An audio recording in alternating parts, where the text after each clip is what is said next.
Naalam mo magtanghal tayo sa Japan kasama si Tito Dolphy? Oh, 5 days tayo ron. Sa loob na 5 araw na yan, pinag-aralan ko salita ng Hapon. Sa 5 araw lang. Na ako'y magawin ng Frankfurt, Germany, pinag-aralan ko salita ng Germans. German? Na ako'y magawin ng France, pinag-aralan ko salita ng mga French. Sandali, sandali. Ibig mo sabihin, Hapon, French, German, Gusto mo turuan sa kanila walang bayad? walang kalokohan yan. No problem! Nakakaya sa mga bisita natin. Akong bahala. Turuan mo ako ng Hapon. Sure. Ano ba sa Hapon yung Mang Kiko? Mang Kiko? Oo. Kiko man. Sandali. Parang tinatarantado mo ko ito. Hapon ba yon? Mang Kiko, Kiko man. Yeah. Parang toyo eh. Ano sa Hapon ng magazine? Wakasan. Comics yan eh. Yan ang magazine sa Hapon.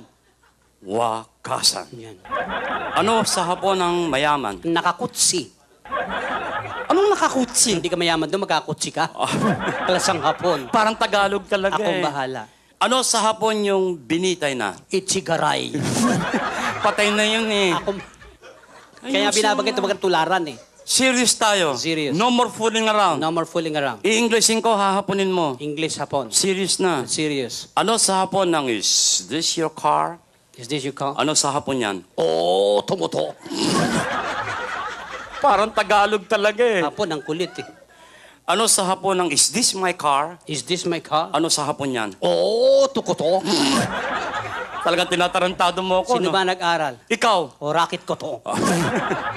Isa pang English gagawing Hapon. Sure. Serious na. Serious. Ano sa Hapon ng is this your noodles? Is this your noodles? Ano sa Hapon yan? Mickey Moto?